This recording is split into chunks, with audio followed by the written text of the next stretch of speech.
Grand-mère, ne monte pas dans la voiture. J'ai vu ce que papa a fait. Ces mots sont sortis de la bouche de mon petit-fils de 8 ans un dimanche matin, alors que je rangeais ma valise dans le coffre. Il pleurait. Ses petites mains agrippaient mon bras avec une force que je n'attendais pas d'un enfant si jeune. Mon corps s'est glacé. Je l'ai regardé, puis j'ai regardé la voiture, puis la maison, où mon fils Armand finissait de fermer la porte d'entrée à clé, avec ce sourire poli qu'il portait depuis 2 jours, un sourire qui n'atteignait jamais ses yeux. À cet instant, quelque chose en moi a compris que ce week-end n'avait pas été une visite ordinaire. Ça avait été un adieu. Je m'appelle Mélinda Renoir. J'ai 60 ans. Et voici l'histoire que j'ai gardée pour moi bien trop longtemps. Tout a commencé 3 semaines plus tôt, par un appel téléphonique. C'était un jeudi soir. Je venais de terminer mon dîner. Une soupe de légumes, toujours la même depuis que je vis seule, quand mon téléphone a sonné. Armand. Mon fils ne m'appelait presque jamais. 2 fois par an peut-être. Noël, mon anniversaire. Parfois même pas. J'ai décroché avec cette petite boule dans la gorge que toutes les mères connaissent. Ce mélange d'espoir et de peur. Maman? Sa voix était douce, presque affectueuse. Armand? Tout va bien? Oui. J'ai pensé à toi. Ça fait longtemps qu'on ne s'est pas vu. Longtemps. 8 mois, exactement. Depuis le baptême d'Othon, mon petit-fils. Ce jour-là, il m'avait à peine adressé la parole. Je me disais, pourquoi tu ne viendrais pas passer le week-end chez nous? Othon te réclame tout le temps? Mon cœur s'est serré. Othon, ce petit garçon aux yeux clairs qui me ressemblait tant. J'ai hésité. Quelque chose dans le ton d'Armand sonnait faux. Trop chaleureux. Trop soudain. Mais j'ai accepté. Parce qu'une mère accepte toujours, même quand elle sent que quelque chose ne va pas. Le vendredi suivant, je suis arrivée chez lui en début d'après-midi. Une maison bourgeoise à Neuilly-sur-Seine, avec un petit jardin bien entretenu et des volets bleu ciel. Armand m'a ouvert la porte. Il portait un pull en cachemire gris, des lunettes fines. Il avait 42 ans, mais en paraissait 50. Maman, entre. Pas d'embrassade, juste un geste sec de la main. Sa femme, Céline, est apparue derrière lui. Elle m'a salué d'un sourire pincé avant de disparaître dans la cuisine. Et puis Othon est descendu en courant. « Grand-mère !» Il s'est jeté dans mes bras. J'ai fermé les yeux et j'ai respiré son odeur d'enfant, un mélange de savon et de chocolat. C'était la seule chose vraie dans cette maison. Le premier soir, nous avons dîné en silence. Armand coupait sa viande avec des gestes précis, mécaniques. Céline fixait son assiette. Othon me regardait avec de grands yeux inquiets, comme s'il voulait me dire quelque chose mais n'osait pas. J'ai essayé de briser le silence. « C'était délicieux, Céline. Merci. » Elle a souri, sans lever les yeux. Armand a posé sa fourchette. « Maman, tu as l'air fatiguée. Tu devrais te reposer. » Ce n'était pas une suggestion. C'était un ordre. Je suis montée dans la chambre d'amis. Une chambre propre, froide, sans âme. J'ai ouvert ma valise et j'ai sorti la petite photo que je garde toujours avec moi. Une photo d'Armand enfant, sur mes genoux, souriant. Je l'ai posée sur la table de nuit. Et j'ai pensé, où est passé cet enfant-là? Cette nuit-là, je n'ai pas dormi. J'entendais des murmures en bas, des voix étouffées. Armand et Céline discutaient, mais je ne comprenais pas les mots.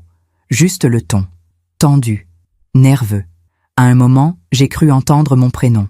J'ai fermé les yeux et j'ai prié pour que ce week-end passe vite. Parfois, on fait confiance à ceux qui ne la méritent pas.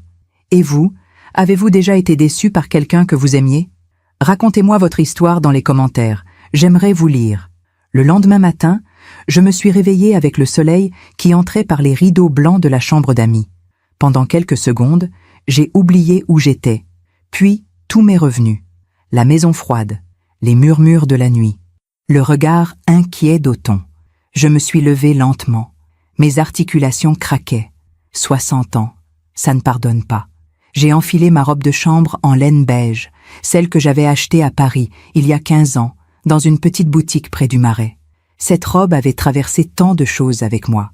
Le départ de mon mari, Jean-Claude, mort d'un cancer il y a 12 ans, les Noëls solitaires, les anniversaires oubliés. Je l'ai serré contre moi comme on serre un vieux souvenir, et je suis descendue. La cuisine sentait le café frais et les croissants chauds. Céline était debout près de l'évier, les cheveux tirés en arrière, le visage fermé. Elle ne m'a pas regardée quand je suis entrée. « Bonjour Céline. »« Bonjour. » Un mot. Sec, froid. Elle a posé une tasse devant moi sans un sourire, puis elle est sortie de la cuisine comme si ma présence l'étouffait. Je me suis assise seule à la grande table en chêne massif. Une table trop grande pour cette famille, trop belle aussi. Tout dans cette maison était trop beau, trop parfait, trop vide. J'ai bu mon café en silence, en regardant par la fenêtre le petit jardin où Othon jouait avec un ballon.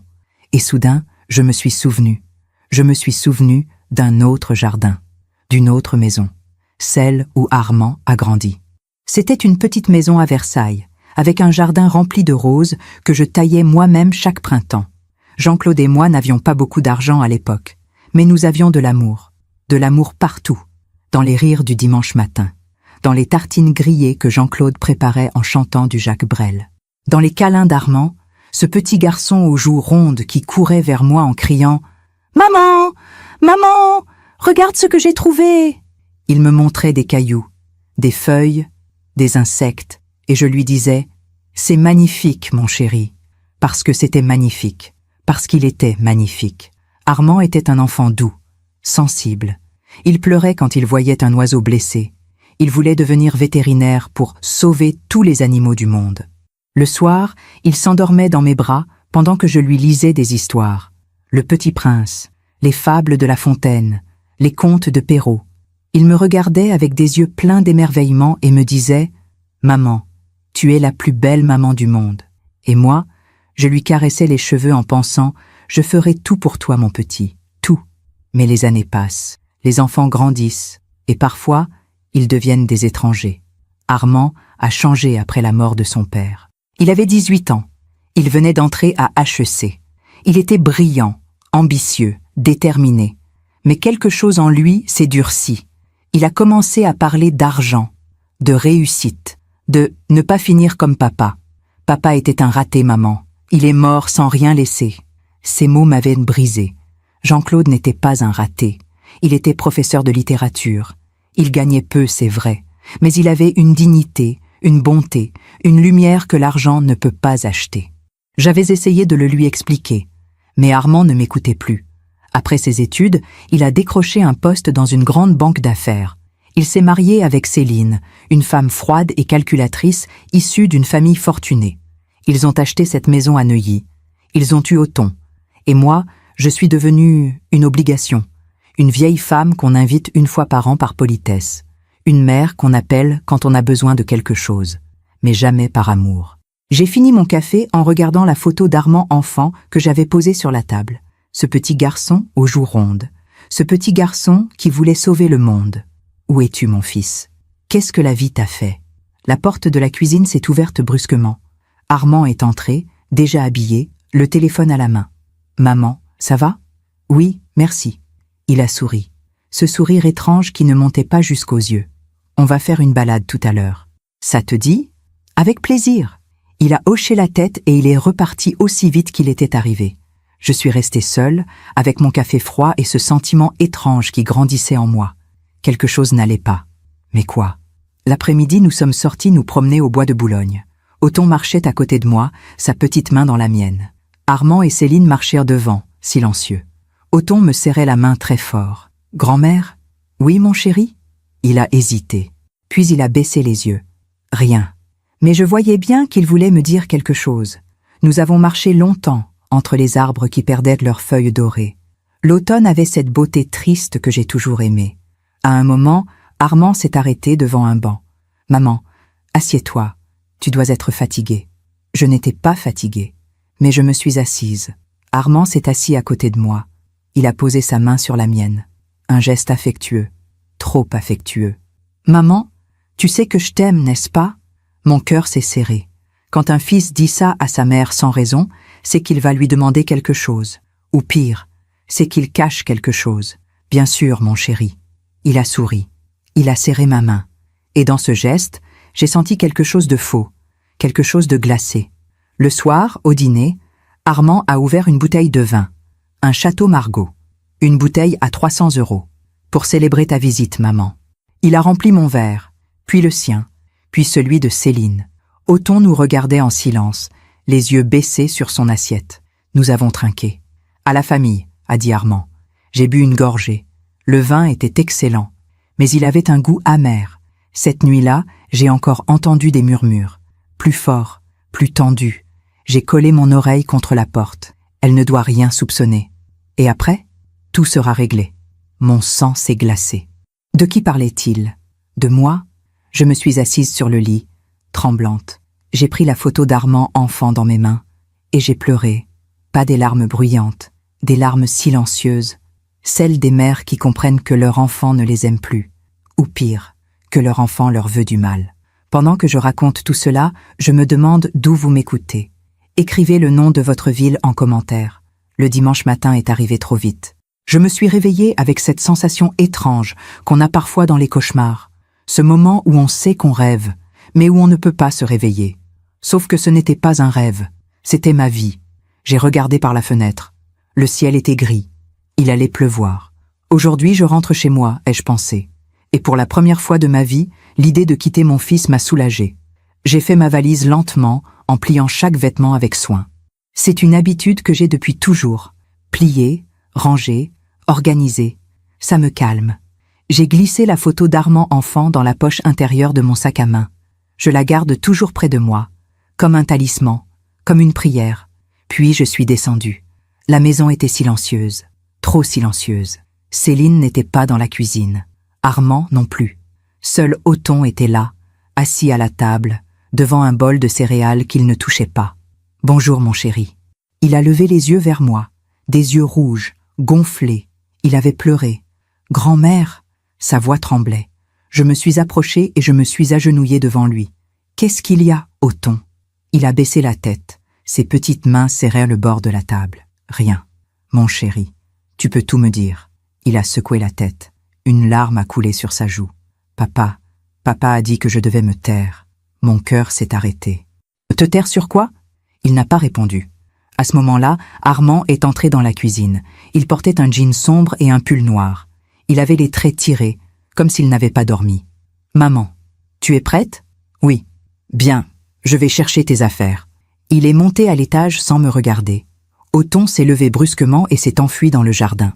Je suis restée seule dans cette cuisine glacée, avec ce sentiment de plus en plus fort que quelque chose de terrible allait arriver.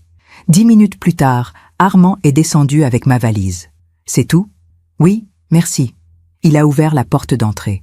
Le vent froid de novembre est entré dans la maison. Céline est apparue dans le couloir. Elle m'a regardée avec ce sourire pincé qu'elle portait depuis 2 jours. « Au revoir, Mélinda. » Pas « belle maman », pas « à bientôt ». Juste « au revoir », comme si elle savait qu'elle ne me reverrait plus. Nous sommes sortis dans l'allée. Ma voiture était garée devant la maison. Une vieille Peugeot 208 blanche que je conduisais depuis 15 ans. Elle n'était pas belle, mais elle était fiable. Armand a ouvert le coffre et y a posé ma valise avec un geste sec. « Voilà. Merci, mon chéri. » Il a hoché la tête. Il avait ce regard distant, froid, que je ne reconnaissais plus. « Bon retour, maman. » Il s'est penché vers moi et m'a embrassé sur la joue. Un baiser rapide, mécanique. Le baiser qu'on donne à une étrangère. Je me suis dirigée vers la portière conducteur. C'est à ce moment-là que ça s'est passé. Othon est sorti en courant de la maison. Il portait encore son pyjama.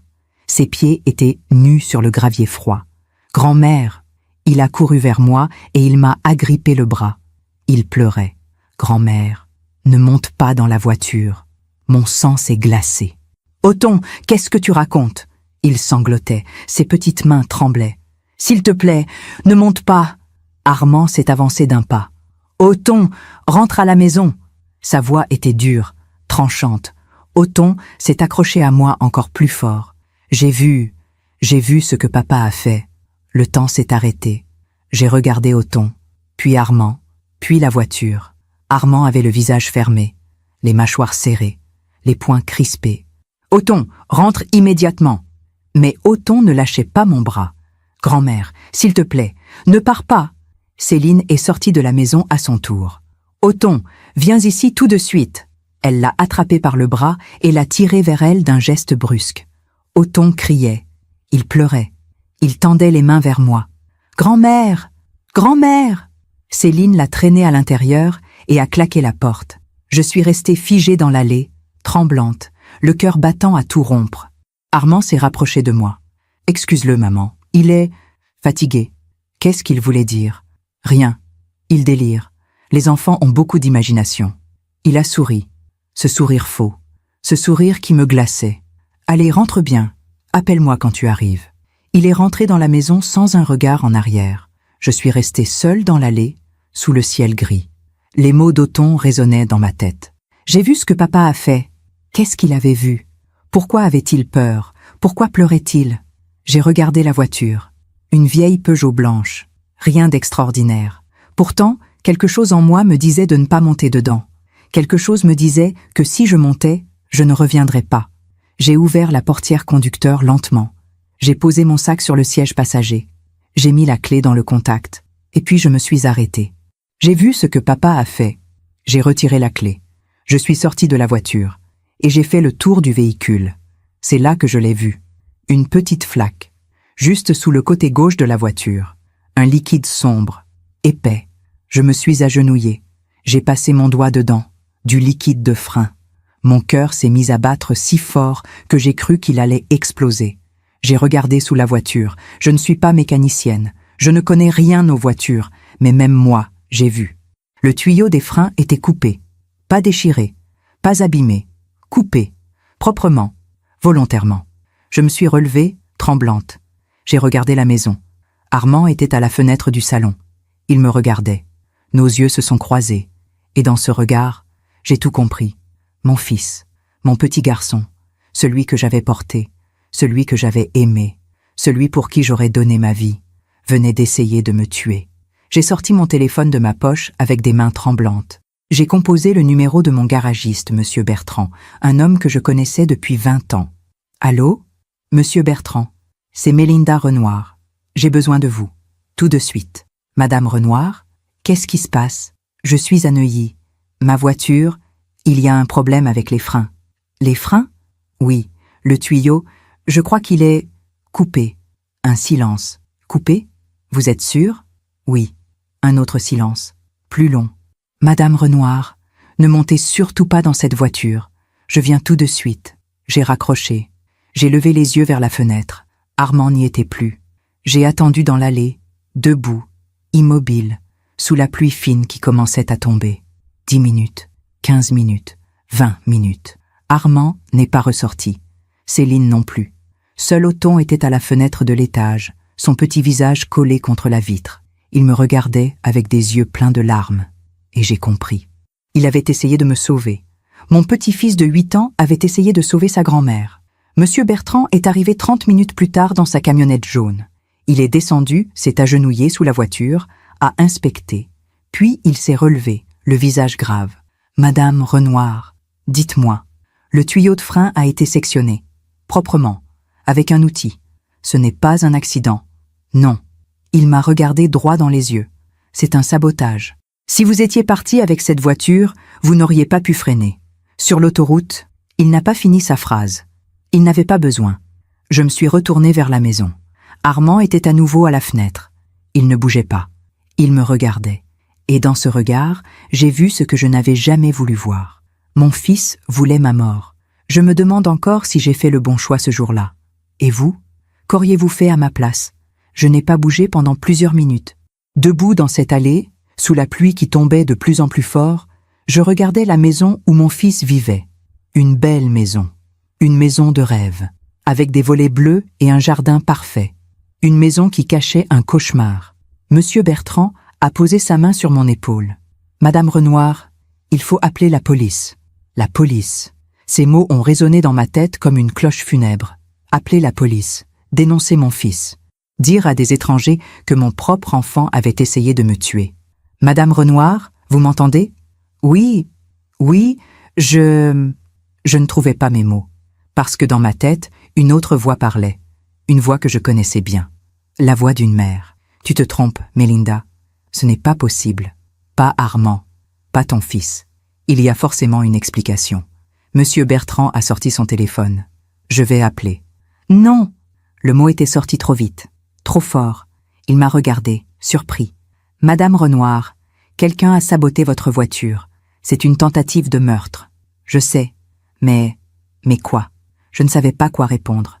Comment expliquer à cet homme que je ne pouvais pas détruire mon propre fils, même s'il avait essayé de me tuer? même si je venais de voir la vérité en face, parce que c'est ça, être mère. On ne peut pas effacer 30 ans d'amour en 10 minutes. On ne peut pas renier l'enfant qu'on a mis au monde, même quand cet enfant devient un monstre. Monsieur Bertrand, s'il vous plaît, donnez-moi du temps. Du temps? Pour quoi faire? Pour comprendre. Il a secoué la tête, incrédule. Madame Renoir, avec tout le respect que je vous dois, il n'y a rien à comprendre. Quelqu'un a voulu vous tuer. Je sais. Alors, laissez-moi juste réfléchir. Il m'a regardé longuement. Puis, il a soupiré. D'accord. Mais je vais remorquer votre voiture à mon garage. Et je garde les preuves. Le tuyau coupé, les photos, tout. Si vous changez d'avis, merci. Il a hoché la tête et il est allé chercher sa dépanneuse. Je suis restée seule, trempée, glacée, perdue. La porte de la maison s'est ouverte. Armand est sorti, un parapluie à la main. Il marchait vers moi lentement, calmement, comme si de rien n'était, comme si je n'avais pas découvert ce qu'il avait fait. « Maman, qu'est-ce qui se passe ?» Sa voix était douce, inquiète, une voix de fils aimant, une voix de menteur. La voiture, elle a un problème. Ah bon? Quel genre de problème? Il s'est approché. Il a regardé sous la voiture. Il a vu la flaque de liquide de frein. Et il n'a pas bronché. Pas un tremblement. Pas une hésitation. Oh là là, les freins, c'est dangereux ça. Il m'a regardé droit dans les yeux. Heureusement que tu ne sois pas parti. Tu aurais pu avoir un accident. J'aurais dû crier. J'aurais dû le gifler. J'aurais dû hurler. C'est toi qui as fait ça. Mais je n'ai rien dit. Parce que j'avais peur. Peur de lui. Peur de la vérité.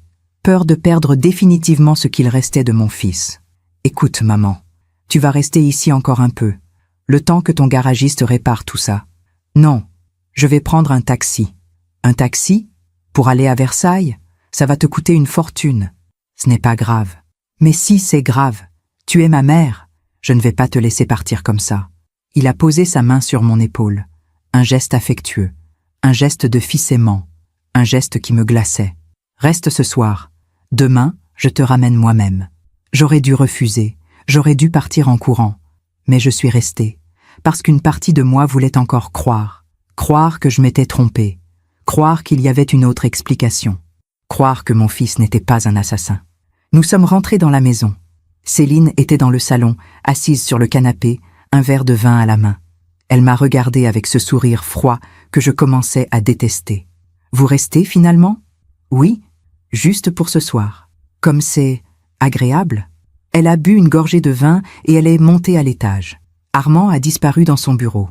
Et moi, je me suis assise dans le salon, seule, tremblante, avec ce poids dans la poitrine. Othon est descendu quelques minutes plus tard. Il s'est approché de moi sur la pointe des pieds, comme s'il avait peur de faire du bruit. « Grand-mère? Oui, mon chéri ?» Il s'est assis à côté de moi. Il a posé sa petite main sur la mienne. « Tu ne m'en veux pas? T'en vouloir? Pourquoi? Parce que j'ai dit ce que j'ai dit. Papa est très en colère contre moi. Mon cœur s'est brisé. Mon chéri, tu n'as rien fait de mal. Au contraire. Mais papa dit que je suis un menteur. Tu n'es pas un menteur. Il dit que j'ai tout inventé. » Je l'ai pris dans mes bras. Il tremblait. Un petit garçon de 8 ans qui portait un secret trop lourd pour lui. « Othon, qu'est-ce que tu as vu ?» Il a hésité. Puis il a murmuré, si bas que j'ai à peine entendu, « Je l'ai vu, hier soir, dans le garage. Il avait des outils. Il était sous ta voiture. Et après, il m'a vu, il m'a dit que c'était une surprise pour toi, que je ne devais rien dire. Une surprise. Mon Dieu. Mais ce matin, j'ai vu du liquide par terre, et j'ai compris. Compris quoi? Qu'il voulait te faire du mal. Les larmes me sont montées aux yeux. Cet enfant, ce petit garçon courageux, il avait compris ce que moi, je refusais encore d'accepter. Othon, tu m'as sauvé la vie. Vraiment? Oui. Il a souri. Un petit sourire triste. Grand-mère, tu vas partir? Oui. Demain. Et tu vas revenir? J'ai hésité, parce que je ne savais pas. Comment revenir dans cette maison après ce qui s'était passé? Comment regarder mon fils en face? Comment faire semblant? Je ne sais pas, mon chéri. S'il te plaît, reviens. Sinon, je vais être tout seul. Il s'est blotti contre moi, et j'ai compris quelque chose. Othon n'était pas juste un petit garçon qui m'aimait. Il était un petit garçon qui avait peur. Peur de son père, peur de cette maison, Peur d'être seule avec des gens qui ne l'aimaient pas vraiment. Othon, écoute-moi bien. Si un jour tu as besoin de moi, tu m'appelles. D'accord? D'accord. Tu promets? Je promets. Je l'ai serré très fort contre moi. Et j'ai prié pour qu'il ne lui arrive rien. Le soir est tombé. Nous avons dîné en silence. Armand mangeait tranquillement, comme si rien ne s'était passé. Céline buvait son vin. Othon gardait les yeux baissés. Et moi, je ne touchais pas à mon assiette. À un moment, Armand a levé son verre. « À demain, maman. Je te ramène chez toi en voiture. » Mon sang s'est glacé. « Non, je vais prendre le train. »« Le train? Mais pourquoi? »« Parce que j'aime bien le train. » Il a souri. « Comme tu veux. » Mais dans ce sourire, j'ai vu quelque chose, de la déception, parce que son plan avait échoué et qu'il allait devoir trouver autre chose. Cette nuit-là, je n'ai pas fermé l'œil. Je suis restée assise sur le lit, tout habillée, mon sac à main sur les genoux, prête à partir, prête à fuir. Et dans ma tête, une seule question tournait en boucle. Pourquoi? Pourquoi mon fils voulait-il ma mort? Qu'avais-je fait pour mériter ça? J'ai sorti la photo d'Armand enfant de mon sac, ce petit garçon aux joues rondes, ce petit garçon qui voulait sauver les animaux. Qu'est-ce que je n'ai pas vu? Où ai-je échoué? Et puis, soudain, j'ai compris. Ce n'était pas de l'amour qu'Armand voulait de moi.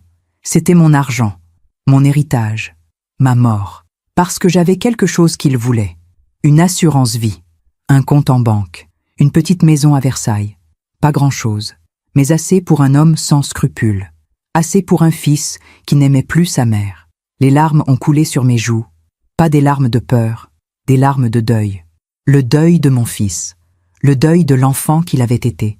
Le deuil de l'amour que j'avais cru éternel. À l'aube, j'ai entendu des pas dans le couloir. Quelqu'un s'est arrêté devant ma porte. J'ai retenu ma respiration. La poignée a bougé, puis plus rien. Les pas se sont éloignés. Quand le soleil s'est levé, j'ai compris. Je devais partir. Mais pas seulement partir. Je devais agir. Parce que si je ne faisais rien, Armand recommencerait. Et la prochaine fois, peut-être qu'Othon ne serait pas là pour me sauver. Le lundi matin, je me suis levée avant tout le monde. Il était 6 heures. Le ciel était encore sombre. J'ai pris ma valise, mon sac, et je suis descendue sans faire de bruit, comme une voleuse dans la maison de mon propre fils. Dans le salon, j'ai laissé un mot sur la table basse. « Armand, merci pour le week-end. Je prends le premier train. Je ne voulais pas te réveiller. » Maman. Un mensonge poli. Un dernier geste de mère. Puis je suis sortie. L'air du matin était glacé. Mes mains tremblaient tellement que j'ai eu du mal à fermer la porte derrière moi. J'ai appelé un taxi depuis mon téléphone. « Gare Saint-Lazare, s'il vous plaît. »« J'arrive dans 10 minutes, madame. » 10 minutes qui m'ont paru une éternité. Je suis restée dans l'allée, ma valise à mes pieds, en regardant cette maison une dernière fois. Derrière la fenêtre de l'étage, j'ai vu une ombre. Othon. Il me regardait. J'ai levé la main pour lui faire un signe. Il a levé la sienne aussi. Et puis, il a disparu. Le taxi est arrivé. Un homme d'une 50aine d'années, silencieux, qui n'a pas posé de questions. Tant mieux. Parce que je n'avais pas de réponse. Pendant tout le trajet, je n'ai pas arrêté de regarder par la fenêtre. Paris se réveillait lentement. Les rues étaient encore désertes. Les boulangeries ouvraient leurs portes. L'odeur du pain frais entrait par la vitre entr'ouverte. Une odeur de normalité. Une odeur de vie. Mais moi, je me sentais morte à l'intérieur. Arrivée à la gare, j'ai payé le chauffeur et je me suis dirigée vers le quai. Le train pour Versailles partait dans 20 minutes. Je me suis assise sur un banc, ma valise à côté de moi, et j'ai fermé les yeux. Grand-mère, ne monte pas dans la voiture. J'ai vu ce que papa a fait. La voix d'Othon résonnait encore dans ma tête. Cette petite voix tremblante, cette petite voix courageuse. J'ai sorti mon téléphone. J'avais 2 messages. Le premier venait d'Armand. « Maman, tu es partie sans me dire au revoir. J'espère que tout va bien. Appelle-moi quand tu arrives. » Des mots gentils, des mots vides, des mots de quelqu'un qui faisait semblant. Le deuxième message venait de Monsieur Bertrand, mon garagiste. « Madame Renoir, j'ai inspecté votre voiture de fond en comble. Le sabotage est évident. Les photos sont prêtes. Si vous changez d'avis pour la police, je suis là. Bon courage. » J'ai regardé ces 2 messages pendant longtemps. D'un côté, mon fils qui mentait, de l'autre, un homme qui me disait la vérité. Le train est arrivé. Je suis montée. Je me suis assise près de la fenêtre, dans un wagon presque vide. Une vieille femme avec un cabas, un jeune homme avec des écouteurs, un couple qui dormait, blottis l'un contre l'autre. Des gens normaux, des gens qui n'avaient pas peur de mourir à cause de leur propre enfant. Le train a démarré. Et pendant tout le trajet, je n'ai pensé qu'à une chose. Pourquoi? Quand je suis arrivée chez moi, à Versailles, il était 8 heures du matin.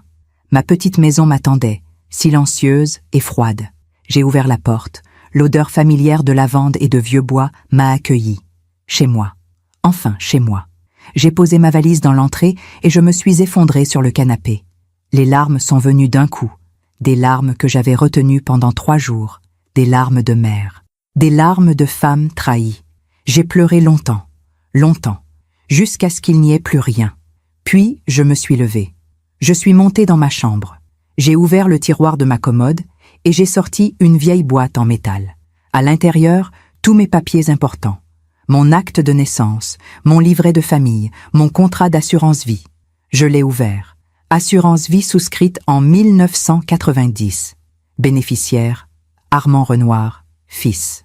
Montant garanti, 250 000 €. 250 000 €. Pas une fortune, mais assez pour tuer sa mère. J'ai refermé le document, les mains tremblantes. Tout devenait clair. Armand avait des dettes, peut-être des problèmes d'argent, peut-être des investissements ratés. Peu importait. Ce qui importait, c'est qu'il avait décidé que ma mort valait 250 000 €. J'ai continué à fouiller dans la boîte. Il y avait autre chose. Un testament que j'avais rédigé il y a 10 ans, après la mort de Jean-Claude.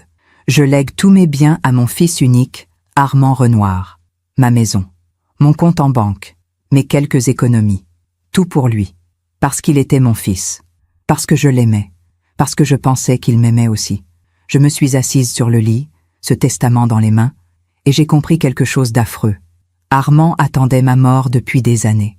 Peut-être même depuis la mort de son père. Il avait juste attendu le bon moment. Le moment où personne ne se poserait de questions. Un accident de voiture, une vieille femme de 60 ans, des freins défaillants, personne n'aurait soupçonné un meurtre. Mon téléphone a sonné. Armand. J'ai regardé l'écran. J'ai hésité. Puis, j'ai décroché. Allô? Maman. Tu es bien arrivée? Oui. Tu aurais pu m'appeler. Je me suis inquiétée. Tu t'es inquiétée. Quelle hypocrisie. Excuse-moi. J'étais fatiguée. Bien sûr. Écoute, maman, pour la voiture, tu vas la faire réparer, n'est-ce pas? Oui. Parce que c'est dangereux, tu sais. Les freins, ce n'est pas quelque chose à prendre à la légère. Il parlait doucement, calmement, comme un fils aimant, comme un assassin prudent. Je sais, Armand. Bon, repose-toi bien, on se rappelle bientôt. Au revoir. J'ai raccroché. Mes mains tremblaient si fort que j'ai failli laisser tomber le téléphone. Il avait appelé pour vérifier. Vérifier que j'étais bien rentrée. Vérifier que je n'avais rien dit. Vérifier que son plan, même raté, restait secret. Je me suis levée et je suis descendue dans le salon. J'ai ouvert le tiroir du petit meuble où je range mes souvenirs. Des photos, des lettres, des cartes postales. Et au fond, une enveloppe. Une enveloppe que j'avais reçue il y a 6 mois, de la banque. Je l'ai ouverte et j'ai relu la lettre. Madame Renoir, nous vous informons que votre fils, Monsieur Armand Renoir, a fait une demande de consultation de vos comptes bancaires en tant que mandataire potentiel. Nous vous prions de nous confirmer si vous autorisez cette démarche. À l'époque, j'avais trouvé ça étrange. Pourquoi Armand voulait-il accéder à mes comptes? Je lui avais posé la question au téléphone. Il m'avait dit « C'est juste pour t'aider, maman. Au cas où tu aurais besoin. Tu vieillis, tu sais. Tu vieillis. » Ces mots m'avaient blessé. Mais j'avais refusé poliment. « Non, merci, mon chéri. Je gère très bien mes affaires. » Il n'avait pas insisté. Mais maintenant, je comprenais. Il voulait savoir combien j'avais. Il voulait planifier. Il voulait s'assurer que ma mort en valait la peine. Je me suis assise à la table de la cuisine, cette lettre devant moi, et j'ai compris que ce n'était pas un coup de folie. Ce n'était pas un geste impulsif. C'était un plan mûri depuis des mois. Peut-être des années. Mon téléphone a vibré. Un message. Cette fois, ce n'était pas Armand. C'était un numéro inconnu. J'ai ouvert le message. « Grand-mère, c'est Othon. J'ai pris le téléphone de maman. Tu me manques déjà. Papa est bizarre. Il parle tout seul dans son bureau. J'ai peur. Mon cœur s'est arrêté. Il parle tout seul dans son bureau. Que disait-il? Que préparait-il? J'ai répondu immédiatement. Othon, mon chéri, ne t'inquiète pas. Tout va bien. Si tu as peur, va dans ta chambre et ferme la porte. Et surtout, ne dis à personne que tu m'as écrit. D'accord? Quelques secondes plus tard, la réponse est arrivée. D'accord. Je t'aime, grand-mère. Je t'aime aussi, mon chéri. J'ai posé le téléphone sur la table. Mes mains tremblaient. Othon avait peur. Mon petit-fils avait peur de son propre père. Et moi, j'étais là, à des kilomètres de lui, incapable de le protéger. Je me suis levée. J'ai fait les 100 pas dans le salon. Je ne pouvais pas rester les bras croisés. Je ne pouvais pas attendre qu'Armand recommence, parce qu'il allait recommencer. J'en étais sûre. J'ai pris mon manteau, j'ai pris mon sac, et je suis sortie. 20 minutes plus tard, j'étais au commissariat de Versailles, un bâtiment gris, froid, intimidant. J'ai poussé la porte. Une jeune femme en uniforme était assise derrière un comptoir. « Bonjour, madame. Je peux vous aider ? » ?»« Oui, je voudrais porter plainte. » »« Pour quel motif ?» J'ai hésité. Les mots refusèrent de sortir. Parce que dire ces mots, c'était rendre la chose réelle. C'était détruire définitivement le lien qui me restait avec mon fils. « Madame ?» J'ai pris une grande inspiration. « Tentative de meurtre ?» La jeune femme a levé les yeux, surprise. « Tentative de meurtre ? » ?»« Oui. »« Par qui ?» J'ai fermé les yeux. J'ai pensé à Armand enfant, à ses rires, à ses câlins, à ses « je t'aime, maman ». Et puis, j'ai pensé à Othon, à sa petite voix tremblante, à ses larmes, à sa peur. J'ai rouvert les yeux. Par mon fils. La jeune policière a posé son stylo. Elle m'a regardé avec des yeux ronds. « Votre fils ? » ?»« Oui. »« Madame, c'est une accusation très grave. »« Je sais. Vous êtes sûre de ce que vous avancez ?» J'ai sorti mon téléphone. J'ai montré les photos que M. Bertrand m'avait envoyées.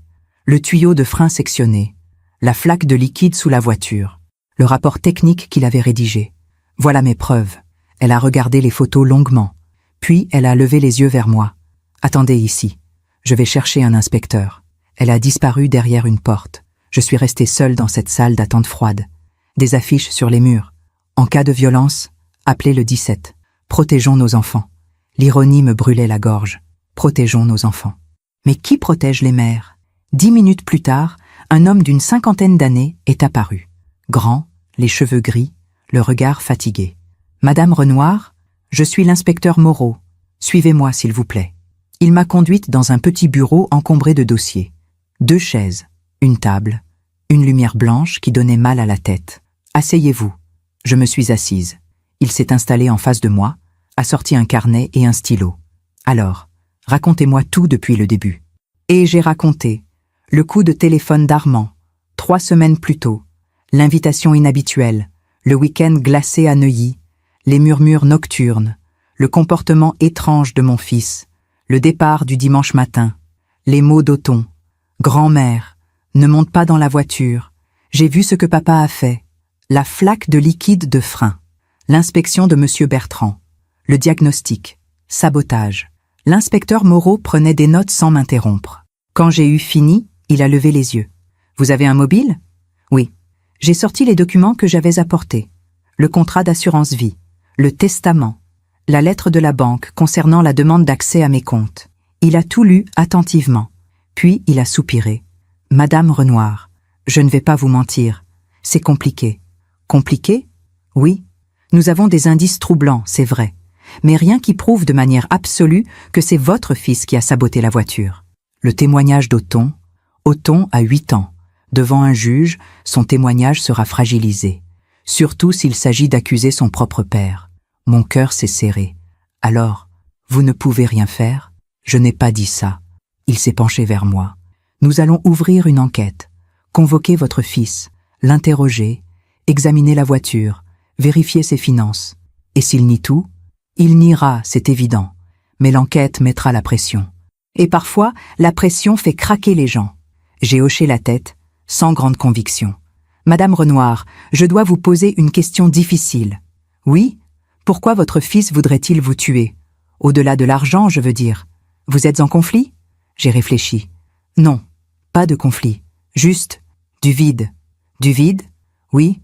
Depuis la mort de son père, Armand est devenu quelqu'un d'autre, quelqu'un de froid, quelqu'un qui ne pense qu'à l'argent, à la réussite, à l'image sociale. Et vous ? Moi, je suis devenu un poids, Une vieille femme qui rappelle un passé qu'il veut effacer, un passé de modestie, un passé qu'il trouve honteux. L'inspecteur a hoché la tête lentement. Je vois. Il a refermé son carnet. Madame Renoir, je vais être honnête avec vous. Ce genre d'affaire prend du temps. Des semaines, parfois des mois. En attendant, vous devez vous protéger. Comment? Évitez tout contact avec votre fils. Ne le voyez pas. Ne répondez pas à ses appels si vous ne vous sentez pas en sécurité. Et surtout, changez vos documents. Mes documents? Votre testament, votre assurance vie. Retirez-le comme bénéficiaire. Immédiatement. Ces mots m'ont frappé comme une gifle. Retirez mon fils de mon testament. Retirez mon fils de mon assurance vie. C'était comme dire « Tu n'es plus mon fils ». Mais c'était la vérité, n'est-ce pas? Il n'était plus mon fils. Depuis longtemps. D'accord, je vais le faire. Bien, je vous appelle dès que nous avons du nouveau. Il m'a raccompagné jusqu'à la sortie. Avant de partir, il a posé sa main sur mon épaule. Madame Renoir, je suis désolé. Désolé? Désolé que vous viviez ça.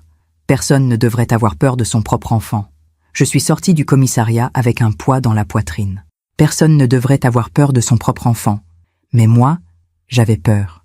Peur d'Armand. Peur de ce qu'il pourrait encore faire. En rentrant chez moi, j'ai appelé mon notaire, Maître Dupuis, un homme que je connaissais depuis 30 ans. « Mélinda? Quelle surprise! Bonjour, maître. J'ai besoin de vous voir. Rapidement. Bien sûr. Quelque chose ne va pas? Non. Enfin, si. Je veux modifier mon testament. » Un silence. « Modifier votre testament? Mais, vous l'avez fait il y a seulement 10 ans. Je sais, mais je veux le changer. Aujourd'hui, si possible. Aujourd'hui? S'il vous plaît. » Il a dû sentir l'urgence dans ma voix. « D'accord. Venez à 15 heures. Merci. » L'après-midi, je me suis rendue à son cabinet, rue de la Paroisse, à Versailles. Un bel immeuble ancien avec des moulures au plafond et des bibliothèques remplies de livres poussiéreux. Maître Dupuis m'a accueilli avec un sourire bienveillant. « Mélinda, asseyez-vous. » Je me suis assise dans le fauteuil en cuir face à son bureau. « Alors, ce testament ?» J'ai pris une grande inspiration. « Je veux retirer Armand comme bénéficiaire unique. » Il a froncé les sourcils. « Retirer Armand? Mais c'est votre fils unique. Je sais. Mélinda, que se passe-t-il? » Je ne pouvais pas tout lui dire. Pas encore. Pas tant que l'enquête n'avait pas avancé. Disons simplement que nous avons eu des différends et que je préfère léguer mes biens autrement. Autrement? À qui? À Othon, mon petit-fils. Maître Dupuis a retiré ses lunettes et m'a regardé longuement. « Mélinda, je vous connais depuis des années. Vous n'êtes pas quelqu'un d'impulsif. Si vous faites ça, c'est qu'il s'est passé quelque chose de grave. Oui? Vous voulez en parler? » J'ai hésité. Puis j'ai décidé de lui dire une partie de la vérité. « Armand a essayé de me faire du mal. » Maître Dupuis a pâli. « Du mal? Quel genre de mal? » Le genre de mal qui aurait pu me coûter la vie. Il s'est levé, bouleversé. « Mon Dieu, Mélinda, vous avez porté plainte? » « Oui, ce matin. » « Et la police? » « Ils enquêtent. Mais en attendant, je dois me protéger. » Il a hoché la tête lentement. « Bien, alors faisons-le. » Il a sorti des documents, un ordinateur, et nous avons travaillé pendant plus d'1 heure. À la fin, le Nouveau Testament était prêt. Je, sous-signé Mélinda Renoir, lègue l'intégralité de mes biens à mon petit-fils, Othon Renoir, né le 15 avril 2017. En cas de décès avant sa majorité, les biens seront placés sous tutelle jusqu'à ses 18 ans. J'ai signé. Ma main tremblait. Maître Dupuis a contresigné. Voilà, c'est fait. Il m'a tendu une copie. Mélinda, soyez prudente. Je le serai. En sortant de son cabinet, j'ai respiré un grand coup. C'était fait. Armand n'hériterait plus de rien. Si je mourais maintenant, il n'aurait rien. Rien que sa conscience. Si toutefois il en avait encore une. Je suis rentrée chez moi alors que le soir tombait. Le ciel était rouge, magnifique et triste à la fois. Mon téléphone a sonné. Armand. Je n'ai pas décroché. Il a rappelé. 1 fois, 2 fois, 3 fois. Je n'ai pas répondu. Puis, un message est arrivé. « Maman, pourquoi tu ne réponds pas? Tout va bien? Je m'inquiète. Rappelle-moi. » Je m'inquiète. Encore ce mensonge. J'ai éteint mon téléphone. Je me suis assise dans le salon, dans le noir, avec juste la lumière de la rue qui entrait par la fenêtre. Et j'ai pensé à toutes ces années où j'avais aimé Armand, où j'avais tout donné pour lui. mon temps, mon énergie, mon amour. Et lui, qu'avait-il donné? Rien. Juste des sourires polis. Des appels rares, des visites forcées, et finalement, une tentative de meurtre. J'ai sorti la photo d'Armand enfant de mon sac. Ce petit garçon aux joues rondes, assis sur mes genoux, souriant. Je l'ai regardé longtemps. Puis, je l'ai retourné. Parce que cet enfant-là n'existait plus. Il était mort. Mort depuis longtemps. Et à sa place, il y avait un homme que je ne connaissais pas. Un homme que je ne voulais plus connaître. Ce soir-là, j'ai dormi pour la première fois depuis des jours. Pas un sommeil paisible, mais un sommeil de femme qui a pris une décision difficile, une décision nécessaire. Le lendemain matin, j'ai reçu un appel de l'inspecteur Moreau. « Madame Renoir ? Oui, nous avons convoqué votre fils pour un interrogatoire. Il viendra demain à 10 heures. D'accord, je vous tiendrai informé. Merci. » J'ai raccroché. Demain, Armand serait face à la police. Demain, il devrait répondre de ses actes. Demain, la vérité éclaterait. Ou du moins, je l'espérais. Le lendemain matin, je me suis réveillée avec une boule dans le ventre. Aujourd'hui, Armand serait interrogé par la police. Aujourd'hui, il saurait que je l'avais dénoncé. Aujourd'hui, tout allait basculer. J'ai préparé mon café machinalement, les gestes automatiques, l'esprit ailleurs. Par la fenêtre de ma cuisine, je voyais le petit jardin que Jean-Claude avait planté il y a tant d'années. Les rosiers étaient fanés. L'automne les avait dévorés. Bientôt, ce serait l'hiver. Bientôt, tout serait nu et froid. Mon téléphone a vibré. Un message de l'inspecteur Moreau. « Madame Renoir, votre fils est arrivé au commissariat. L'interrogatoire commence dans 15 minutes. Je vous tiens informé. » J'ai posé mon café. Mes mains tremblaient tellement que j'ai renversé quelques gouttes sur la table. 15 minutes. Dans 15 minutes, Armand saurait. J'ai essayé de m'occuper. J'ai fait la vaisselle. J'ai rangé le salon. J'ai plié du linge. Mais mes pensées revenaient toujours au même endroit. Que va-t-il dire? Va-t-il avouer? Va-t-il nier? Va-t-il pleurer? À 11 heures, mon téléphone a sonné. L'inspecteur Moreau. « Madame Renoir? Oui. L'interrogatoire est terminé. » Et un silence. Votre fils a tout nié. Mon cœur s'est serré. Nié? Oui. Il dit qu'il n'a jamais touché à votre voiture. Il dit que c'est vous qui inventez cette histoire. Il dit que vous êtes, comment a-t-il formulé, fragile mentalement depuis la mort de votre mari. Fragile mentalement. Ces mots m'ont percé comme une lame. Il a dit ça? Oui. Il affirme que vous avez des troubles de mémoire, que vous oubliez des choses, que vous confondez parfois la réalité et vos peurs. C'est faux? Je sais. L'inspecteur a soupiré. Madame Renoir, je vous crois. Mais votre fils est très convaincant. Il est calme, posé, articulé. Il a répondu à toutes nos questions sans se troubler. Parce qu'il a préparé ses réponses. C'est possible. Et le témoignage d'Othon? Il dit que son fils est un enfant sensible, avec beaucoup d'imagination, que vous avez dû l'influencer, que vous lui avez mis ses idées dans la tête. J'ai fermé les yeux. Armand était en train de tout retourner contre moi, de faire de moi la coupable, la vieille folle qui invente des histoires, la grand-mère manipulatrice qui monte son petit-fils contre son père. Inspecteur, vous me croyez, n'est-ce pas? Oui, mais ce n'est pas suffisant. Nous avons besoin de preuves solides. La voiture, nous l'avons saisie. Elle est en cours d'expertise. Mais même si nous confirmons le sabotage, il faudra prouver que c'est lui qui l'a fait. Et comment? Empreintes, témoins, vidéos de surveillance, historique de ses déplacements. Nous cherchons. J'ai hoché la tête, même s'il ne pouvait pas me voir. D'accord. Madame Renoir, soyez patiente. La justice prend du temps. Je sais. Et surtout, restez prudente. Votre fils sait maintenant que vous l'avez accusé. Il va peut-être essayer de vous contacter. Je ne répondrai pas. Bien. J'ai raccroché. Et j'ai pleuré. Des larmes silencieuses. Des larmes de femme trahie 2 fois. Une première fois par son fils qui avait voulu la tuer. Une deuxième fois par ce même fils qui la faisait passer pour folle. L'après-midi est passé lentement. J'ai essayé de lire. Impossible. J'ai essayé de regarder la télévision. Impossible. Mon esprit tournait en boucle. À 17 heures, quelqu'un a sonné à ma porte. Mon cœur a bondi dans ma poitrine. J'ai regardé par le Judas. Armand. Il était là, sur mon perron, en costume gris, l'air calme. Trop calme. Maman, ouvre. Je sais que tu es là. Sa voix était douce, posée. La voix d'un fils inquiet. La voix d'un menteur. Je n'ai pas bougé. Maman, s'il te plaît, il faut qu'on parle. J'ai reculé, silencieuse. Maman, tu ne peux pas m'accuser d'une chose pareille et te cacher. C'est lâche, lâche. Il osait me traiter de lâche. Lui qui avait essayé de me tuer en douce. Lui qui avait menti à la police. Lui qui salissait ma réputation pour sauver la sienne. Maman, ouvre cette porte. Sa voix s'était durcie. Ouvre, maintenant. J'ai pris mon téléphone. J'ai appelé l'inspecteur Moreau. Madame Renoir, il est devant chez moi. Qui? Armand. Ne lui ouvrez pas, j'envoie une patrouille immédiatement. Armand a frappé à la porte, fort. Maman, j'ai le droit de te parler. Tu es ma mère, bon sang. Puis plus fort. Ouvre cette putain de porte. J'ai sursauté. Armand ne jurait jamais. Armand était toujours poli, toujours contrôlé. Mais là, quelque chose en lui avait craqué. Tu crois que tu peux détruire ma vie comme ça?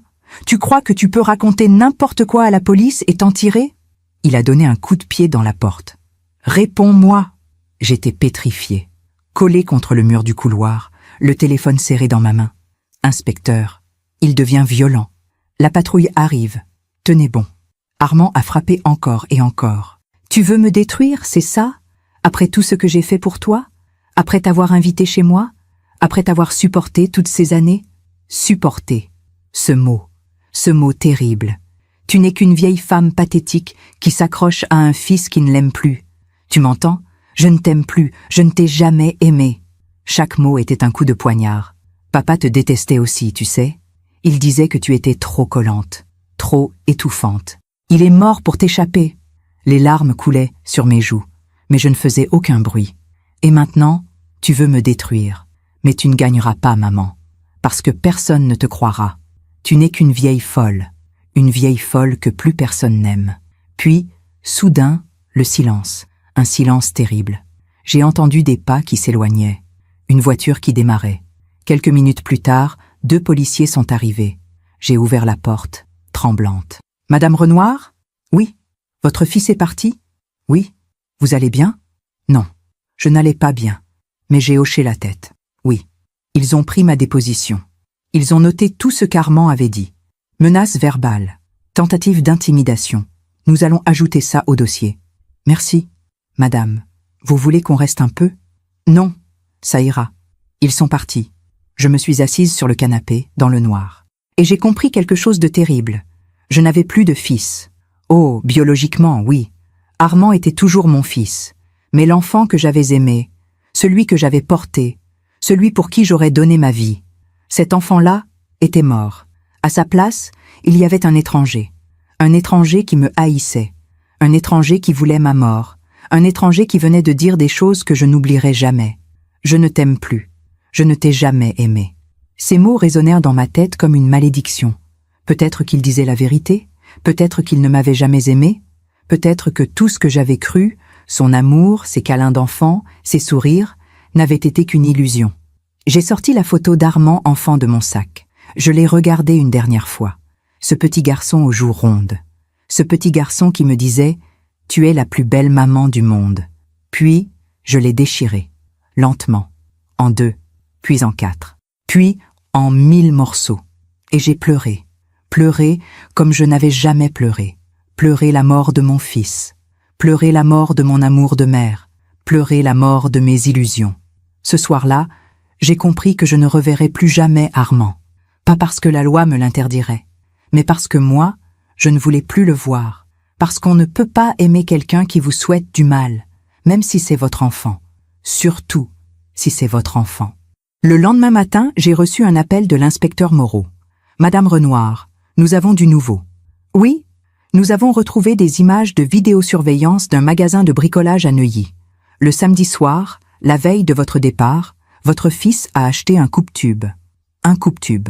L'outil parfait pour sectionner un tuyau de frein. De plus, nous avons analysé son téléphone. Il a effectué plusieurs recherches Internet dans les jours précédant votre visite. À quel genre de recherche? Comment saboter des freins sans laisser de traces? Accident de voiture, mortel, frein. Assurance vie, montant maximum. Mon sang s'est glacé. Il avait tout planifié, méthodiquement, froidement. Madame Renoir, Nous avons suffisamment d'éléments pour l'inculper. L'inculper? Oui. Tentative de meurtre avec préméditation. J'ai fermé les yeux. C'était fini. Mon fils allait être arrêté. Mon fils allait être jugé. Mon fils allait aller en prison. Madame Renoir, vous êtes toujours là? Oui. Vous allez bien?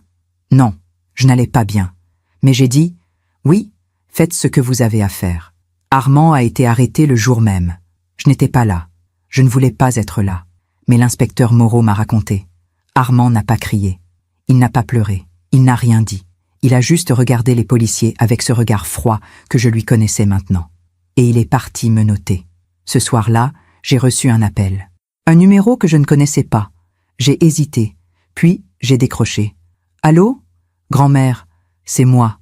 Othon. » Sa petite voix tremblait. « Mon chéri, grand-mère, papa est parti. Les policiers sont venus. Maman pleure. Elle dit que c'est de ta faute. Mon cœur s'est brisé. Othon, c'est vrai, grand-mère? C'est toi qui as appelé la police? » J'ai fermé les yeux.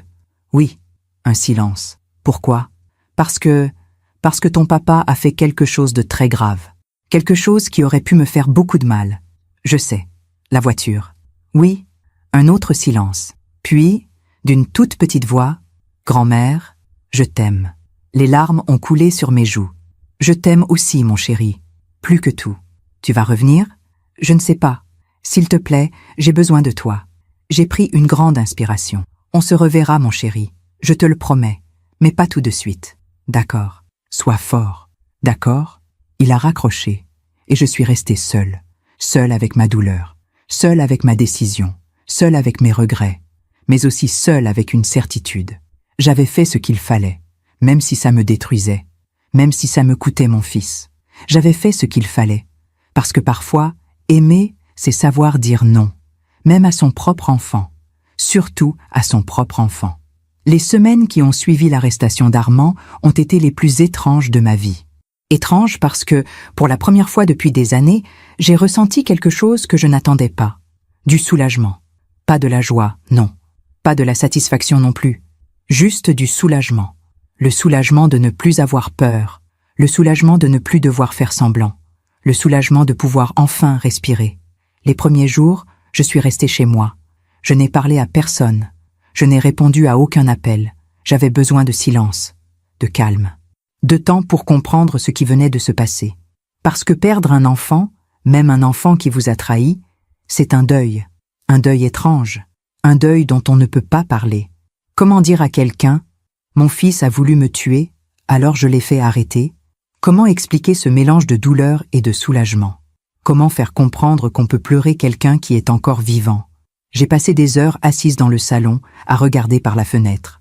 Le jardin était nu maintenant. L'automne avait tout emporté. Les feuilles, les fleurs, les couleurs. Il ne restait que des branches grises et un ciel bas. Mais dans cette nudité, il y avait quelque chose d'honnête, quelque chose de vrai. Plus de faux semblants, plus de beauté artificielle, juste la réalité brute. Un matin, j'ai reçu une lettre, une enveloppe blanche, sans expéditeur. Je l'ai ouverte avec des mains tremblantes. À l'intérieur, un mot écrit à la main. Une écriture d'enfant. « Grand-mère, tu me manques. Maman ne veut pas que je te parle. Elle dit que tu es méchante. Mais moi, je sais que tu n'es pas méchante. Tu m'as sauvée. Et moi aussi, je t'ai sauvée. Je t'aime. Othon. » Les larmes me sont montées aux yeux. Ce petit garçon courageux qui comprenait ce que les adultes refusèrent de voir. J'ai plié la lettre et je l'ai rangée dans la boîte où je garde mes souvenirs précieux. La boîte où se trouvait autrefois la photo d'Armand enfant. La boîte où il n'y avait plus maintenant qu'un vide. Un vide que cette lettre d'Othon venait combler, un peu. J'ai décidé de lui répondre. Je me suis assise à ma table de cuisine, j'ai sorti du papier et un stylo, et j'ai écrit « Mon cher Othon, ta lettre m'a fait beaucoup de bien. Merci d'avoir pensé à moi. Tu as raison, nous nous sommes sauvés l'un l'autre. Toi, tu m'as sauvé la vie en me disant de ne pas monter dans la voiture. Et moi, j'espère t'avoir sauvé en disant la vérité. Je sais que c'est difficile pour toi en ce moment. Je sais que ta maman est triste et en colère. Mais tu dois comprendre une chose. Ce qui s'est passé n'est pas de ta faute, ni de la mienne en vérité. Ton papa a fait un choix, un mauvais choix. Et parfois, les mauvais choix ont des conséquences. Je t'aime très fort, mon chéri. Et un jour, quand tu seras plus grand, tu comprendras mieux. En attendant, sois fort, sois bon, et n'oublie jamais que tu as un cœur magnifique. Ta grand-mère qui t'aime, Mélinda. J'ai glissé la lettre dans une enveloppe. J'ai écrit l'adresse d'Armand, qui était maintenant celle de Céline et Othon, et je suis sortie pour la poster. C'était la première fois que je sortais de chez moi depuis l'arrestation d'Armand. L'air était froid, le ciel était gris, mais j'ai marché jusqu'à la boîte aux lettres au bout de la rue, lentement, en prenant le temps de respirer. Sur le chemin, j'ai croisé Madame Lefebvre, ma voisine. Une femme âgée, toujours souriante, qui jardine même en novembre. « Bonjour, Mélinda. »« Bonjour, Madame Lefebvre. Ça fait longtemps qu'on ne vous a pas vue. Tout va bien ?» J'ai hésité. Que dire? Non, tout ne va pas bien. Mon fils a essayé de me tuer et il est en prison. Mais je n'ai pas dit ça. J'ai souri. Oui, tout va bien. J'ai juste été occupée. Ah, tant mieux. Vous savez, si vous avez besoin de quoi que ce soit, n'hésitez pas. Merci, c'est gentil.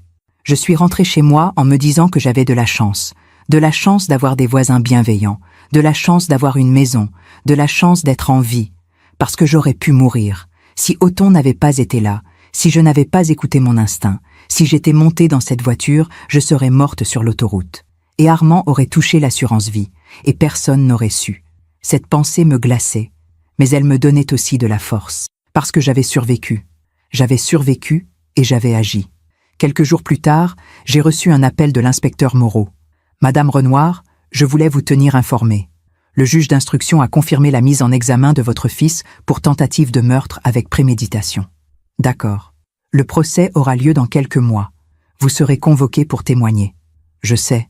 Vous vous sentez prête? Prête? Je ne savais pas.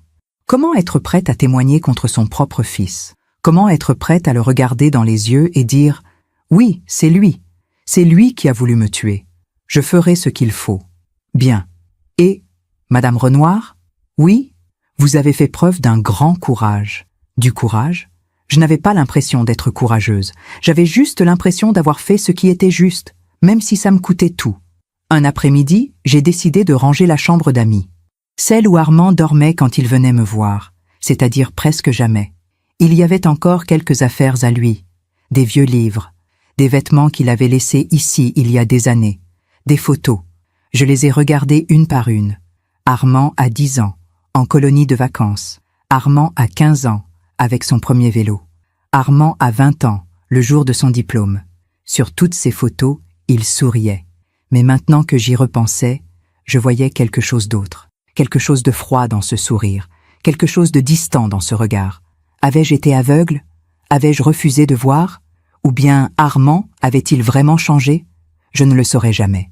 J'ai mis toutes ces affaires dans un carton. Je l'ai fermé avec du ruban adhésif et je l'ai descendu à la cave. Pas pour les jeter, juste pour les mettre de côté. Parce qu'un jour, peut-être, Othon voudrait savoir qui était son père, savoir d'où il venait. Et j'aurais quelque chose à lui montrer. Le soir, je me suis assise dans mon salon avec une tasse de thé. J'ai allumé une bougie et j'ai pensé à Jean-Claude. Qu'aurais-tu fait, mon amour? Jean-Claude aurait été effondré. Armand était son fils unique, son héritier, son espoir. Mais Jean-Claude était aussi un homme juste, un homme qui croyait en la vérité, un homme qui disait toujours « on ne peut pas fuir ses responsabilités ». Et je savais, au fond de moi, qu'il aurait fait la même chose que moi. Peut-être même qu'il aurait été fier de moi. Fier que j'ai eu le courage de dire non, le courage de protéger ma propre vie, le courage de ne pas me laisser détruire. J'ai bu mon thé lentement, en regardant la flamme de la bougie danser dans le noir, et j'ai compris quelque chose. Je n'étais plus la même femme. Celle qui était montée dans le train pour Neuilly il y a quelques semaines était une femme qui cherchait encore l'amour de son fils. Une femme qui espérait encore qu'un jour, il redeviendrait l'enfant qu'il avait été. Une femme qui se serait sacrifiée pour lui. Mais cette femme-là était morte. À sa place, il y avait une femme qui avait compris que l'amour ne suffit pas, qu'on ne peut pas sauver quelqu'un qui ne veut pas être sauvé, qu'on ne peut pas aimer quelqu'un qui vous détruit. Et que parfois, se protéger soi-même, c'est la plus grande forme d'amour. Le lendemain matin, j'ai fait quelque chose que je n'avais pas fait depuis des années. Je suis allée chez le coiffeur. « Qu'est-ce que vous voulez aujourd'hui, Madame Renoir ?» m'a demandé Sophie, ma coiffeuse habituelle. Coupez tout. Tout? Oui. Court, moderne, quelque chose de nouveau. Elle m'a regardée, surprise. Vous êtes sûre? Vous avez les cheveux longs depuis que je vous connais. Justement, il est temps de changer. Elle a souri. D'accord, on y va? Pendant qu'elle coupait, je regardais mes cheveux tomber par terre. Des mèches grises, des mèches qui portaient des années de douleur, des années de sacrifice, des années de faux espoirs. Et quand elle a eu fini, je me suis regardée dans le miroir. Une femme nouvelle me regardait. Une femme aux cheveux courts, une femme au regard clair, une femme qui avait survécu. « Vous êtes magnifique », a dit Sophie. Et pour la première fois depuis longtemps, je l'ai cru. En rentrant chez moi, j'ai reçu un appel. Maître Dupuis, mon notaire. Mélinda, j'ai du nouveau. Oui, j'ai reçu une notification du tribunal. Armand conteste votre Nouveau Testament. Mon sang s'est glacé. Il conteste? Oui. Il affirme que vous l'avez rédigé sous la contrainte, que vous n'étiez pas en pleine possession de vos moyens. Encore cette stratégie. Encore ce mensonge. Je suis folle. Je suis manipulée. Je ne sais pas ce que je fais. Maître, ce testament est légal? Absolument. Vous étiez lucide. J'en témoignerai si nécessaire. Alors, il ne peut rien faire? Rien. Mais il va essayer. C'est tout ce qui lui reste. J'ai souri. Un sourire triste, mais un sourire quand même. Laissez-le essayer. Parce que j'avais compris quelque chose. Armand pouvait me haïr. Armand pouvait me salir. Armand pouvait mentir. Mais il ne pouvait plus me faire de mal. Parce que j'avais fait le choix le plus difficile de ma vie. Le choix de me protéger. Le choix de dire la vérité. Le choix de lâcher prise.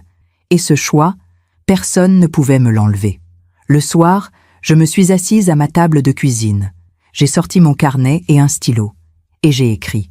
Il y a des moments dans la vie où on doit choisir entre ce qui est facile et ce qui est juste. Aimer son enfant, c'est facile. Mais parfois, aimer son enfant, c'est aussi savoir le laisser partir.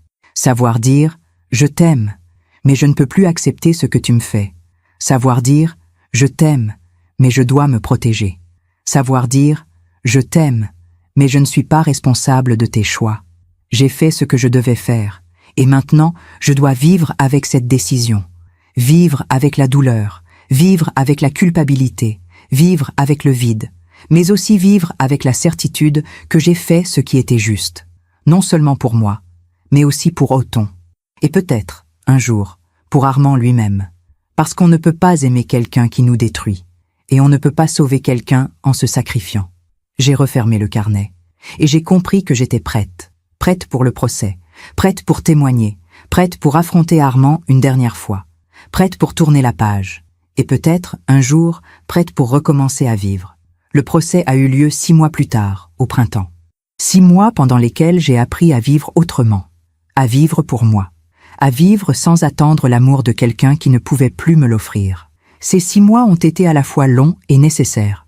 J'ai pris le temps de me reconstruire, de comprendre, de pardonner. Pas à Armand, à moi-même. Parce que pendant des années, je m'étais demandé « Où ai-je échoué? Qu'est-ce que j'ai fait de mal? Comment ai-je pu élever un enfant capable de me faire ça ?» Mais j'ai fini par comprendre que ce n'était pas ma faute, que j'avais fait de mon mieux, que j'avais aimé du mieux que je pouvais, et que les choix d'Armand lui appartenaient, pas à moi. Le jour du procès est arrivé un matin d'avril. Le ciel était bleu, les arbres étaient en fleurs, le printemps avait ramené la vie. Je me suis habillée simplement, une robe bleu marine, un manteau beige, des chaussures plates, pas de bijoux, pas de maquillage excessif, juste moi. L'inspecteur Moreau est venu me chercher. « Bonjour, Madame Renoir. Prête? Autant qu'on peut l'être. » Il a souri. « Vous allez très bien vous en sortir. Dites juste la vérité. C'est tout ce que je sais faire. » Nous sommes arrivés au palais de justice de Versailles, un grand bâtiment imposant avec des colonnes et des marches en pierre. Des gens entraient et sortaient, des avocats en robe, des policiers, des familles qui attendaient. Mon cœur battait si fort que j'avais l'impression qu'on pouvait l'entendre. Dans la salle d'audience, il y avait déjà du monde. Des journalistes, des curieux, des membres du barreau. Et là, au premier rang, derrière la vitre du box des accusés, Armand. Je l'ai vu avant qu'il ne me voie. Il avait maigri. Son visage était pâle, ses yeux cernés. Il portait un costume sombre, une chemise blanche. Il avait l'air d'un homme respectable, mais je savais ce qu'il était. Nos regards se sont croisés. Pendant quelques secondes, nous nous sommes regardés. Dans ses yeux, j'ai vu de la haine, de la rage, du mépris, mais aussi quelque chose d'autre, quelque chose que je n'attendais pas, de la peur, parce qu'Armand savait qu'il avait perdu. Il le savait depuis le début, mais il refusait encore de l'accepter. Le juge est entré. Tout le monde s'est levé. Veuillez vous asseoir. Le procès a commencé. L'avocat général a lu l'acte d'accusation.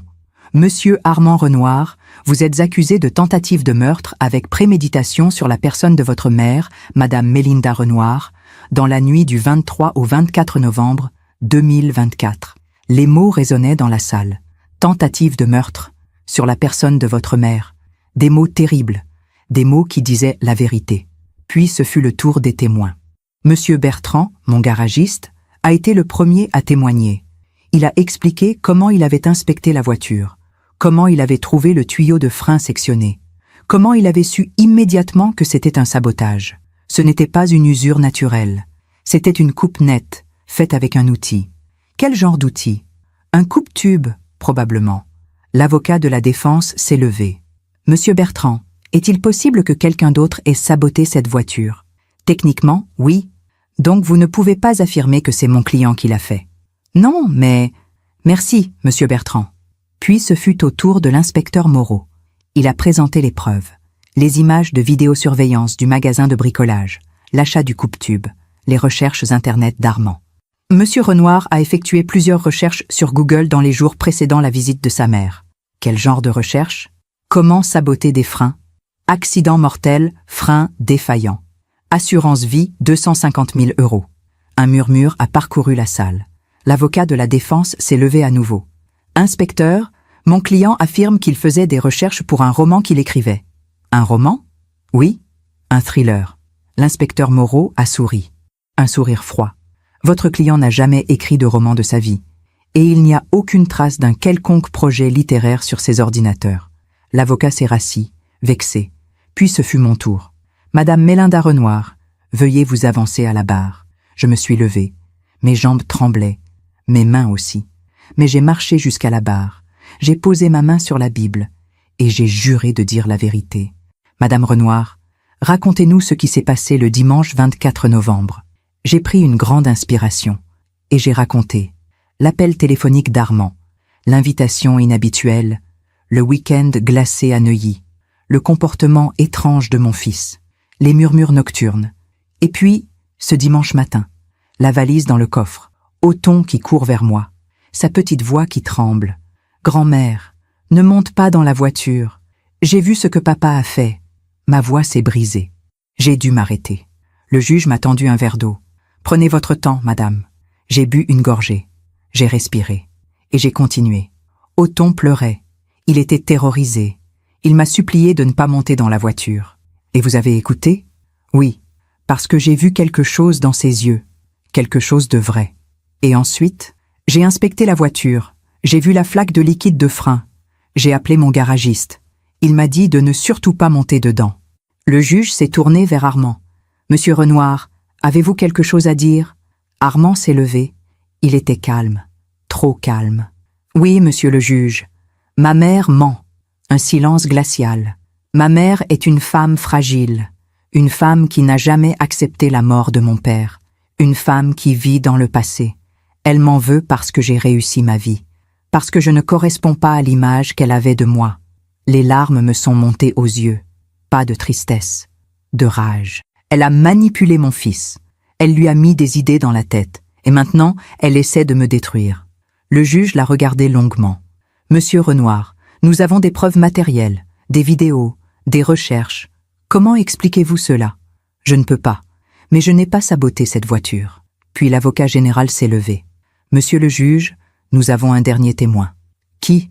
Othon Renoir, le petit-fils de Madame Renoir, le fils de l'accusé. Mon cœur s'est arrêté. Othon? Ils allaient donc faire témoigner Othon? La porte s'est ouverte. Une assistante sociale est entrée. Et derrière elle, Othon. Il avait grandi. En 6 mois, il avait changé. Il était plus grand, plus mince, plus triste aussi. Il portait un costume bleu marine trop grand pour lui. Ses cheveux étaient coiffés en arrière. Il avait l'air d'un petit adulte. Mais quand nos regards se sont croisés, j'ai vu l'enfant. L'enfant qui avait sauvé sa grand-mère. Il a souri. Un petit sourire timide. Et j'ai su qu'il allait dire la vérité. « Othon, tu sais pourquoi tu es ici ?»« Oui, monsieur.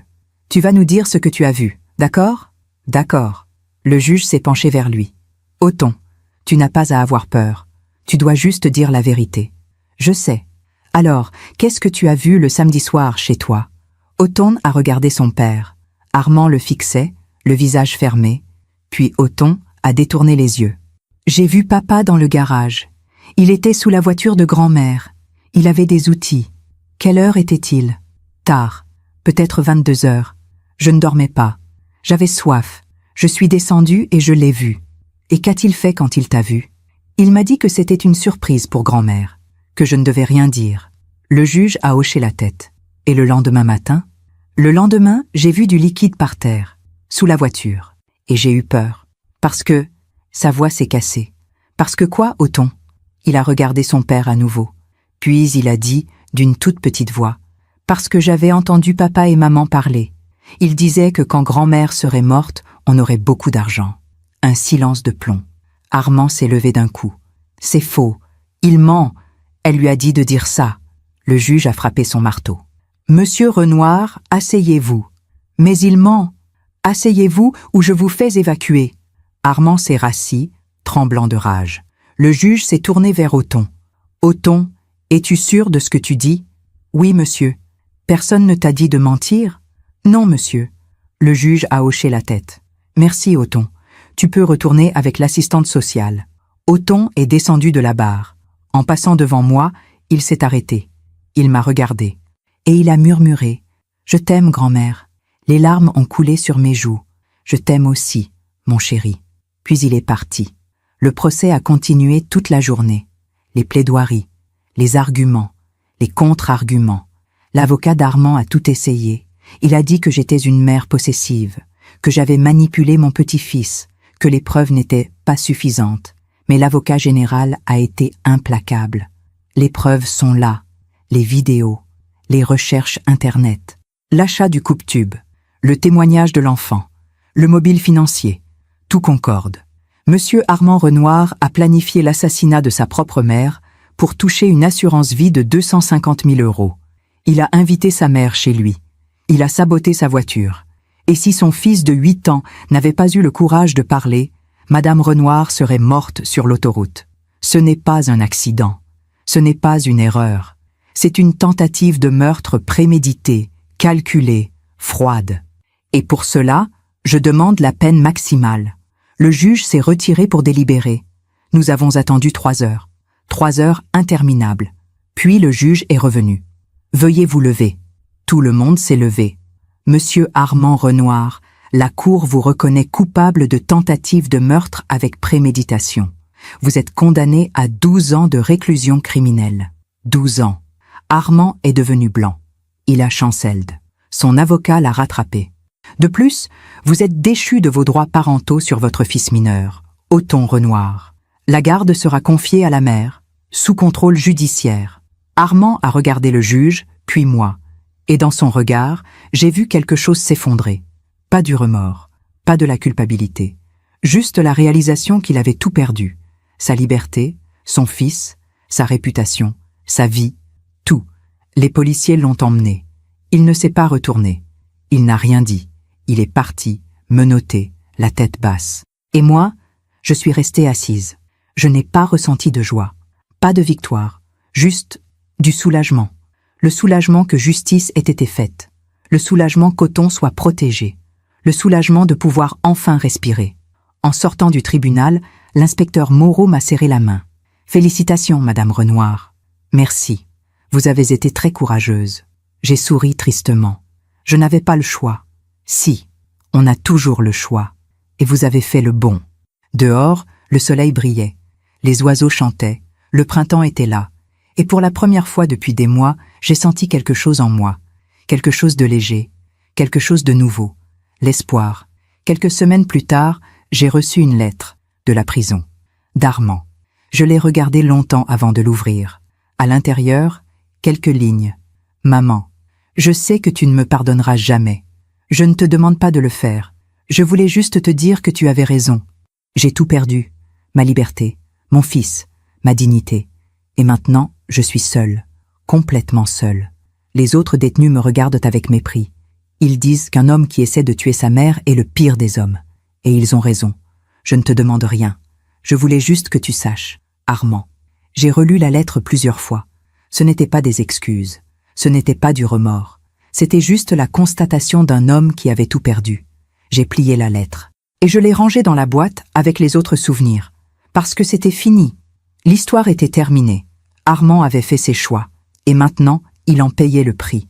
Pas par ma vengeance. Pas par ma colère. Mais par la vie elle-même. Parce que la vie finit toujours par rendre ce qu'on lui donne. 1 an a passé depuis le procès. 1 an depuis cette journée de printemps où la justice a été rendue. 1 an depuis que j'ai vu Armand pour la dernière fois. Aujourd'hui, c'est le mois de mai. Les roses de mon jardin sont en fleurs. Les mêmes roses que Jean-Claude avait plantées il y a tant d'années. Elles reviennent chaque année. Fidèles, constantes, belles. Je suis assise sur le banc du jardin, une tasse de thé à la main. Le soleil réchauffe mon visage. Les oiseaux chantent. Et pour la première fois depuis longtemps, je me sens en paix. Pas une paix parfaite, parce que la douleur est toujours là. La douleur de la trahison, la douleur de la perte. La douleur d'avoir dû choisir entre ma vie et mon fils. Mais c'est une douleur que j'ai appris à porter. Une douleur qui ne me détruit plus. Une douleur qui m'a appris quelque chose. Elle m'a appris que l'amour ne suffit pas toujours. Qu'on ne peut pas sauver quelqu'un qui ne veut pas être sauvé. Qu'on ne peut pas s'effacer pour quelqu'un qui vous efface. Elle m'a appris que dire non, c'est aussi une forme d'amour. Dire non à la violence. Dire non à la manipulation. Dire non à la destruction. Et surtout, elle m'a appris que je mérite de vivre, pas de survivre. Vivre. La sonnette de la porte d'entrée a retenti. Je me suis levée lentement. À 61 ans, les articulations rappellent leur présence. J'ai ouvert la porte et j'ai souri. Othon. Il était là, sur mon perron, avec un petit sac à dos et un sourire timide. « Bonjour, grand-mère. Bonjour, mon chéri. » Derrière lui, Céline était dans la voiture. Elle ne souriait pas. Elle ne souriait jamais. Mais elle a fait un geste de la main. Un geste froid, mais un geste quand même. Après le procès, les relations avec Céline avaient été compliquées. Elle m'en voulait. Elle disait que j'avais détruit sa famille, que j'avais pris le père de son fils. Mais avec le temps, elle avait compris. Compris qu'Armand était responsable. Compris que je n'avais fait que me protéger. Compris que si je n'avais rien dit, je serais morte. Alors, petit à petit, elle avait accepté qu'Othon vienne me voir. 1 fois par mois, puis 2 fois. Et maintenant, presque chaque semaine. Parce qu'Othon avait besoin de moi. Et moi, j'avais besoin de lui. « Entre, mon chéri. » Il est entré, a posé son sac et s'est jeté dans mes bras. « Tu m'as manqué, grand-mère. Tu m'as manqué aussi. Nous avons passé l'après-midi ensemble. J'ai préparé son goûter préféré, des crêpes au chocolat et un verre de lait. Nous avons joué aux cartes. Nous avons ri. À un moment, il m'a regardé avec ses grands yeux sérieux. « Grand-mère, tu penses à papa parfois ?» J'ai hésité. Comment répondre à cette question? « Oui, mon chéri, je pense à lui. »« Tu es triste ?»« Oui, mais pas de la tristesse que tu crois. »« Comment ça ?» J'ai pris sa petite main dans la mienne. Je suis triste pour l'homme qu'il est devenu, pas pour l'homme qu'il aurait pu être. Je comprends pas. Ton papa, il a fait des choix, des mauvais choix. Et maintenant, il doit vivre avec ses choix. Moi, je suis triste qu'il ait choisi ce chemin, mais je ne suis pas responsable de ses choix. Othon a hoché la tête lentement. Maman dit que papa est un monstre. Non, mon chéri, il n'est pas un monstre. Il est juste perdu. Tu lui pardonnes ? Cette question, cette terrible question. Je ne sais pas, Othon. Le pardon, c'est compliqué. Mais ce que je sais, c'est que je ne le laisse plus me faire du mal. Et ça, c'est le plus important. Il a souri. Tu es forte, grand-mère. Non, mon chéri, je suis juste vivante. Le soir, après qu'Othon soit reparti, je suis retournée dans le jardin. Le soleil se couchait. Le ciel était rose et orange. Magnifique. Je me suis assise sur le banc. Et j'ai pensé à tout ce qui s'était passé.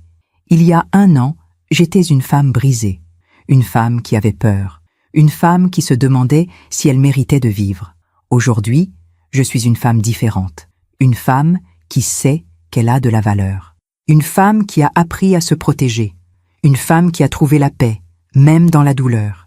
Et je sais que mon histoire peut aider d'autres femmes, d'autres mères, d'autres grand-mères, parce que nous sommes nombreuses à aimer des gens qui nous font du mal, nombreuses à nous sacrifier pour des enfants qui ne nous respectent pas, nombreuses à croire que l'amour doit tout pardonner.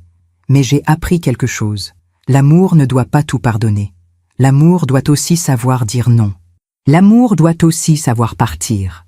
L'amour doit aussi savoir se protéger. Parce qu'on ne peut pas aimer quelqu'un qui veut nous détruire. Et on ne peut pas se détruire pour sauver quelqu'un qui ne veut pas être sauvé. J'ai sorti mon carnet, celui où j'écris mes pensées. Et j'ai écrit une dernière chose. À toutes les femmes qui m'écoutent, si mon histoire vous a touché, si elle a résonné en vous, alors sachez ceci. Vous avez le droit de vous protéger. Vous avez le droit de dire non. Vous avez le droit de partir. Peu importe qui vous fait du mal. Peu importe si c'est votre mari, votre frère, votre fils. Peu importe combien vous les aimez.